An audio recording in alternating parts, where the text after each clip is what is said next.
سلام به سفردوستان و گردشگرای عزیز. تا حالا به این فکر کردید که اگه یخچال‌های طبیعی، آتشفشان‌های فعال و آبشارهای باشکوه کنار هم باشن چه منظره جذابی رو خلق میکنن؟ توی این ولاگ 3 روزه سفر به ایسلند میخوام شما رو دقیقاً با همچین ترکیبی روبرو کنم. پس تا آخر ویدیو با من باشید تا این سفر شگفت‌انگیز و پرماجرا رو از دست ندید. سفرمون رو از پایتخت زیبا و جذاب ایسلند ریکیاویک شروع می‌کنیم.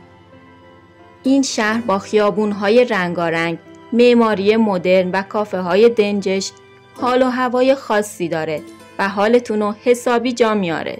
فکر کن صبحتو با قدم زدن توی خیابون‌های تاریخی و بازدید از کلیسای هالیگرام شروع کنی.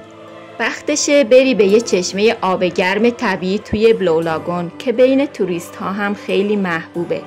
اینجا میتونی هم توی آب گرم معدنی استراحت کنی، هم از مناظر زیبا و دیدنی اطراف لذت ببری. راستی بهت پیشنهاد میکنم حتما ماسک گلی که اینجا ارائه میشه رو امتحان کنی، چون حس فوق‌العاده‌ای بهت میده. بعد از یه روز پر از آرامش وقتشه که به ریکیاویک برگردیم و از غروب زیبای این شهر لذت ببریم. البته اگه خوششانس باشیم شاید بتونیم نشونه هایی از شفق قطبی رو توی آسمون ببینیم. برای شام هم میتونیم به یکی از رستوران های محلی بریم و سوپ گوشت گوسفند یا ماهی تازه ایسلندی رو تجربه کنیم. روز دوم سفرمون رو با مسیر معروف گلدن سیرکل شروع می‌کنیم. اولین توقف ما توی پارک ملی تینگولیر هست. این پارک که بین دو صفحه تکتونیکی قرار داره جاییه که هم زیبایی طبیعی داره هم تاریخی. اینجا میتونید توی مسیرهایی که بین دو صفحه قرار داره قدم بزنید و از مناظر بکر اینجا لذت ببرید. بعد از دیدن پارک به سمت چشمه آب گرم گایزر میریم.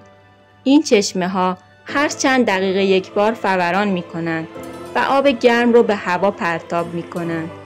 تماشای این پدیده طبیعی واقعا هیجان انگیزه. بعد از گشت و گذار طولانی به یه هتل روستایی در نزدیکی پارک ملی برمیگردیم. اینجا به خاطر دور بودن از شهر و آلودگی یکی از بهترین جاها برای تماشای شفق قطبیه. چی از این بهتر که شب رو با نگاه کردن به آسمون پر از رنگ و نور ایسلند سپری کنیم. روز سوم سفرمون شروع شد. امروز به یخچال‌های طبیعی ایسلند میریم. اینجا یکی از بزرگترین یخچال‌های ایسلنده و مطمئنم تجربه فوق‌العاده‌ای رو به شما میده.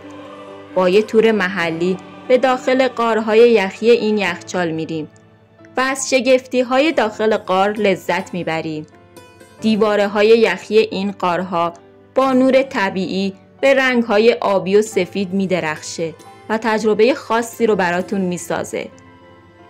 بعد از بازدید از یخچال به سمت ساحل رینیسفیارا حرکت میکنیم. این ساحل با ماسه‌های سیاه یکی از زیباترین و عجیبترین سواحل جهانه. حتما زمانی به این ساحل برید که وقت کافی برای قدم زدن و لذت بردن از مناظر زیباش رو داشته باشید. موجهای قوی و طبیعت بکر این منطقه حس واقعی ایسلند رو بهتون منتقل میکنه. شما هم دوست دارید به ایسلند سفر کنید؟ نظرتون رو برامون کامنت کنید. و اگه عاشق ماجراجویی و دیدن جاهای خاص و جدید هستید، حتما کانال ما رو سابسکرایب کنید و زنگوله رو فعال کنید تا از ویدیوهای جدید ما با خبر بشید.